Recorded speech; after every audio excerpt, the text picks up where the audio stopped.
হবিগঞ্জে জাতীয় নাগরিক পার্টি এনসিপির কেন্দ্রীয় মুখ্য সমন্বয়ক নাসিরুদ্দিন পাটোয়ারি, উত্তরাঞ্চলের মুখ্য সংগঠক সার্জিস আলম সহ দলটির 10 নেতার বিরুদ্ধে হত্যা চেষ্টা, মারধর, ভাঙচুর ও ছিনতাইয়ের অভিযোগের মামলা দায়ের করা হয়েছে। বাংলাদেশের কোন দলগুলোর টাইম আছে আমাদের?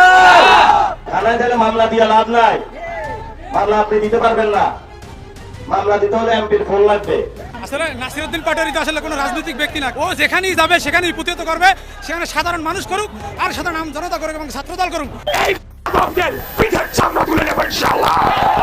আমরা রাজনীতি ভুলে যাই নাই, আমরা রাজপথের সংগ্রাম ভুলে যাই নাই, আমরা আমাদের আত্মমর্যাদা নিয়ে বাংলাদেশের মাটিতে।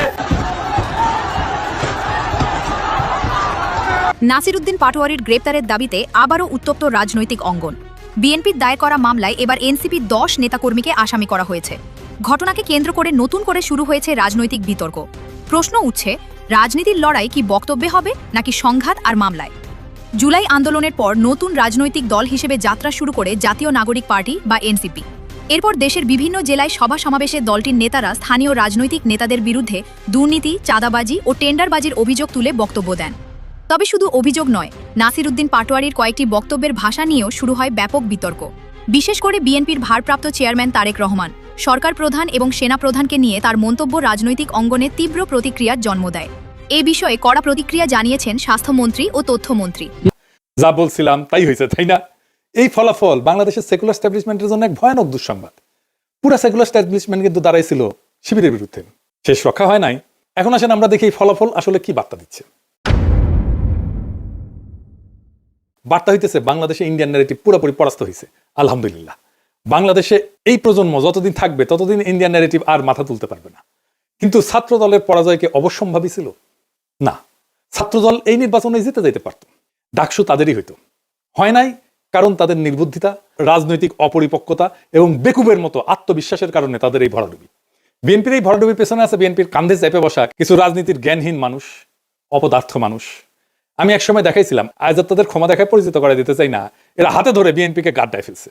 তাও একজনকে দেখেন কইছিল শিবিরের ভরাডুবি হবে, তৃতীয় বা চতুর্থ হবে শিবির। এরা হইতেছে পলিটিক্যাল অ্যানালিস্ট, বিএনপির বুদ্ধিজীবী। ভাবেন তাইলে কি অবস্থা বিএনপির।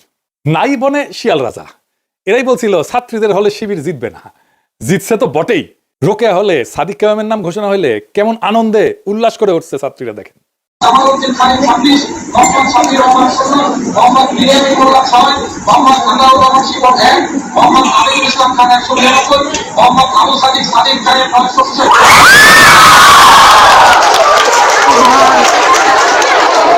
আপনারা জানেন যে 5ই আগস্টের পর যখন ছাত্র দলের ছাত্র শিবির সংঘাত শুরু হইল, আমি তখন নিজ দায়িত্ব নিয়ে এই দুই দলের ভেতরে সংঘাত বন্ধ করার উদ্যোগ নিয়েছিলাম। সেই মিটিংয়ে শিবিরের প্রেসিডেন্ট সেক্রেটারি উপস্থিত থাকলেও ছাত্রদল প্রতিশ্রুতি দিয়ে হাজির হয় নাই।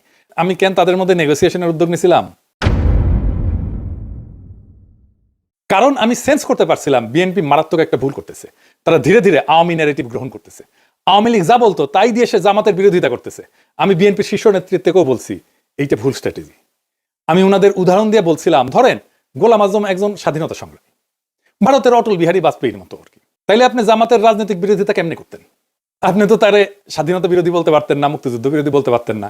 তো তাহলে অটল বিহারী বাজপেয়ীর মতো যদি গোলাম আজম স্বাধীনতা সংগ্রামী হইতো, তাহলে কিভাবে আপনি বিরোধিতা করতেন? সেভাবে করেন। আওয়ামী লীগ জামাইলা জামাতকে ঘায়ল করতো, সেইটা বললে আপনি আওয়ামী লীগ হয়ে যাবেন। তাই হয়েছে। আপনি জামাতকে রাজাকার, স্বাধীনতা বিরোধী, পাকিস্তানপন্থী কিছু বইলাই দমাইতে পারবেন না। উল্টা জামাতের লাভ হবে, হয়েছে না? এর ফলে বিএনপি তার অ্যান্টি ইন্ডিয়া ভোট ব্যাংক হারাবে। তাই হারাইছে। সে আওয়ামী লীগের ভোট পাইছে। আপনি জগন্নাথ হলের ভোটের হিসাব দেখেন, জগন্নাথ হলের পুরা ভোট মোটামুটি বিএনপি পাইছে, তাই না? তো তার মানে সে আওয়ামী লীগের ভোটটা নিছে, নিজের ভোট হারাই ফেলছে। আর জামাত কি করছে? যে anti India vote bank intact রেখে সেকুলার ভোট টানার কৌশল নিতে পারছে।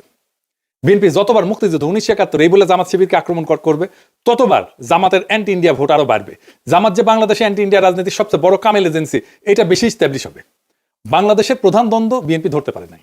প্রধান দ্বন্দ্ব নিয়ে আমি অনেকবার বলছি। আমি এই বিষয়ে বলছিলাম যে বিএনপির এই আওয়ামী মুক্তিযুদ্ধের রাজনীতি পরাজিত হবে। আমি বলছিলাম, শোনেন এডিটর সাহেব একটু শোনায় দেন আমার আগের ইয়ে থেকে, দ্বন্দ্বটা আবার শুনলে আবার মনে হবে যে কি বলছিলাম। শোনান এডিটর সাহেব। একটা সমাজে নানা রকম দ্বন্দ্ব থাকে। একটা নদীতে যেমন নানা ধরনের স্রোত থাকে, একটা না অনেকগুলো স্রোত থাকে, ছোট বড় মাঝারি, তেমন সমাজেও থাকে। যেমন ধরেন আমাদের দেশে ধনী গরিবের একটা দ্বন্দ্ব আছে না, সেকুলার আর ধর্মবাদীদের একটা দ্বন্দ্ব আছে না, ইংরেজি জানাদের সাথে বাংলা মিডিয়ামের দ্বন্দ্ব আছে না, শহর আর গ্রামের দ্বন্দ্ব আছে না? আছে। শহরের লোকেরা তো গ্রামের লোকদের তাচ্ছিল্য করে খ্যাট বলে, তাই না? বড় লোক আর গরিবের দ্বন্দ্ব আছে না, এইরকম অসংখ্য দ্বন্দ্ব পাইবেন দেশে। এই দ্বন্দ্বগুলোই রাজনীতি, কনফ্লিক্ট সিচুয়েশন, এটাই রাজনীতি। একটা পক্ষের সাথে আর একটা পক্ষের দ্বন্দ্ব, এই রাজনীতি, এটাই রাজনীতি। কিন্তু এর মধ্যে একটা প্রধান দ্বন্দ্ব থাকে, এক নাম্বার, সেটা খুঁজে বের করতে হয় কোনটা প্রধান দ্বন্দ্ব। এটাই পলিটিক্যাল ওয়ার্কারদের কাজ, এটাই রাজনৈতিক নেতাদের কাজ। আপনি ইতিহাসে তাকাইলে দেখবেন ব্রিটিশ আমলে প্রধান দ্বন্দ্ব কি ছিল? ব্রিটিশদের সাথে আমাদের দ্বন্দ্ব না, না তা না। প্রধান দ্বন্দ্ব ছিল জমিদার আর প্রজা। অসংখ্য কৃষক বিদ্রোহ হয়েছে, এর ফলশ্রুতিতে পাকিস্তানের জন্ম হয়েছে। ভারতের স্বাধীনতা আন্দোলন আর পাকিস্তান সৃষ্টি এক না, দুইটা আলাদা দ্বন্দ্বের ফল। পাকিস্তান আমলে দ্বন্দ্ব কি ছিল? বাঙালি আর অবাঙালিদের, তাই না? হাসিনা আমলে দ্বন্দ্ব কি ছিল? প্রধান দ্বন্দ্ব ভারতীয় আধিপত্যবাদের প্রত্যক্ষ সেবাদাসী ফ্যাসিস্ট হাসিনার সাথে বাংলাদেশের নাগরিকদের মুক্তির আকাঙ্ক্ষার দ্বন্দ্ব। দুই পক্ষ, হাসিনা অ্যান্টি হাসিনা। এখন হাসিনা নাই, কিন্তু সেই প্রধান দ্বন্দ্ব আছে। ভারতীয় আধিপত্যবাদের প্রত্যক্ষ সেবাদাসী হয়েছেন আপনারা, বিএনপি। এখন আপনাদের সাথে বাংলাদেশের নাগরিকদের মুক্তির আকাঙ্ক্ষার দ্বন্দ্ব শুরু হয়েছে। এই লড়াই আপনারা পরাজিত হইবেন, অবশ্যই হইবেন। এটাই ইতিহাসের শিক্ষা। আজ হোক কাল হোক পরাজিত হইবেন। ইন্ডিয়ান সালসা খাইয়া যারাই বাংলাদেশের রাজনীতি করতে আসবে ধ্বংস হয়ে যাবে। যেই আসুক, যত বড় দল আসুক, মাথাতে রেখেন, কামে দিবে। যত কৌশল নেন আমাদের বিরুদ্ধে, কোনোটাই কোনো কাজে দিবে না, কোনো কাজে দিবে না। তো বলছিলাম, যত কৌশলই নেন না কেন, কোনোটাই কাজে দিবে না, কাজে দেয় নাই। ভারতীয় বয়ান জয় বাংলা হয়ে গেছে। ইন্ডিয়া যে হারছে সেটা নিঝুম মজুমদারের আহাজারিতে শোনেন।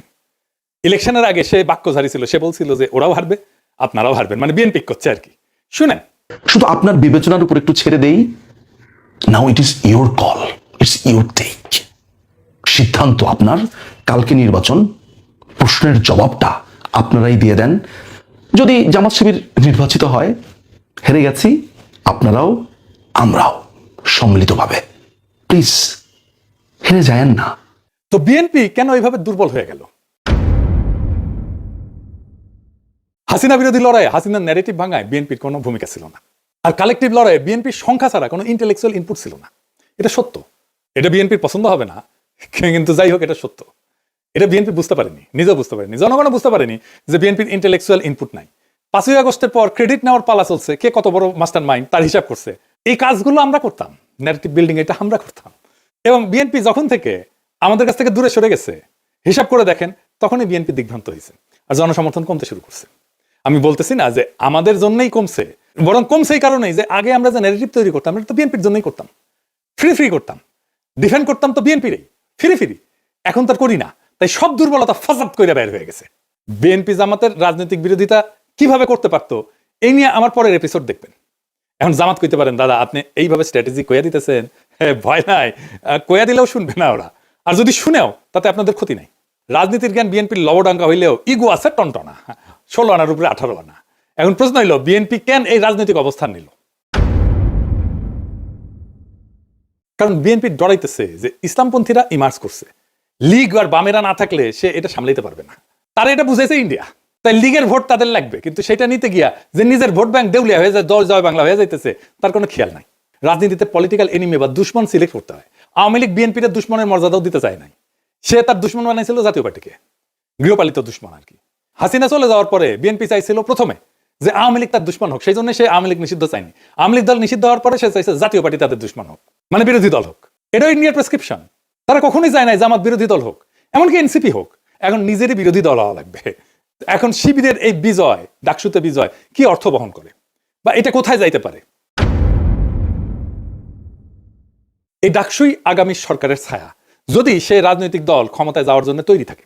1971 ঠিক আগে তোফায়েল আহমেদ জিতছিল, আসম আব্দুর রব জিতছিল ছাত্রলীগ থেকে। তারপরেই আসছে 71-এ মুজিবের ক্ষমতা নেওয়া, 1990-এ আমানুল্লাহ আমার খোকনের জেতা, একই রকম। তাই এইবারে ডাকসুতে ছাত্র শিবিরের বিজয় এটাই বলতেছে আগামী জাতীয় নির্বাচনে বিএনপির বিজয় এখন অনিশ্চিত। এনসিপিও আর রাজনীতিতে জায়গা করে নিতে পারবে না। তবে ধরেন মুজাহিদুল ইসলাম সেলিমরাও জিতছিল ডাকসুতে, মাহমুদুর রহমান মান্নারাও জিতছিল, কিন্তু জাসদ বাসদ বা সিপিবি ক্ষমতায় গেছে, যায় নাই কেন? আর কখন এই ডাকসু আগামীর ক্ষমতার রাস্তা হয়ে ওঠে আর কখন হয় না, সেই হিসাবটা জানতে হবে। আপনি যদি এই বিজয়কে ক্ষমতা পর্যন্ত নিয়ে যেতে চান, প্রত্যেকটা পদক্ষেপ এখন হিসাব কইরা মাইপে ফেলতে হবে। আমি বিজয়ের আনন্দে আত্মহারা হইতে নিষেধ করছি, কারণ আগামীকাল থেকেই শত্রুরা বিপুল বিক্রমে ঝাঁপায় পড়বে আমাদের উপরে। প্রচুর টাকা পয়সা নিয়ে, বাজেট নিয়ে, পুরো সেকুলার এস্টাবলিশমেন্ট ঝাঁপায় পড়বে। প্রথম আলো, ডেইলি স্টার নিয়ে এই লড়াইটা জিততে হবে, আমরা এটা জিতবো। বাঙ্গুয়েলুট সেকুলার এস্টাবলিশমেন্ট জানে না আমরা কই দিয়া কেমনে চাপা মেট দিব, কিন্তু আমরা দিব। এবং আমরা ওদের সাথে আগায় আসছি, ওরা চলে ডালে ডালে, আমরা চলি পাতায় পাতায়। ফাইনালি বিএনপি নেতা কর্মীদের বলি, এবার বুঝছেন তো ভাই, সবার উপরে এইটা ন্যারেটিভ তৈরির ক্ষমতা, এটাই আসল পাওয়ার। আমার কমেন্ট বক্সে এসে গালি দিয়ে আমার নিয়ে ট্রল কইরা রাজনীতিতে গোল্লা খাইবেন বারে বারে। পলিটিক্যাল পাওয়ারটা তৈরি হয় মানুষের অন্তরের খবর জানার মধ্যে দিয়ে, আর তার ভিত্তিতে রাজনৈতিক কৌশল তৈরিতে। সংখ্যা এখানে কোনো মোটেই গুরুত্বপূর্ণ বিষয় না। আমি 1 জন 2 জন 3 জন 4 জন না 10 জন, আর আপনারা 1 কোটি কিনা কিচ্ছু যায় আসে না। আপনি 10 জনের কাছে হেরে যাবেন। জাতীয় নির্বাচনে একই ঘটনা ঘটবে, তৈরি থাকেন। আজকের ডাকসু নির্বাচনের ফলাফল কোনো সাধারণ ঘটনা না, এটা এক নতুন ইতিহাসের সূচনা, এক নতুন দিগন্তের ইশারা। যারা মনে করছিল ইসলামপন্থীরা কেবল প্রান্তিক শক্তি, তাদের ধারণা ভেঙে চুরমার হয়ে গেছে। এই বিজয় প্রমাণ করছে সঠিক ন্যারেটিভ, সংগঠনের শক্তি আর জনগণের অন্তরের খোঁজ জানা, এই তিনের মিলনেই ভবিষ্যৎ লেখা হয়।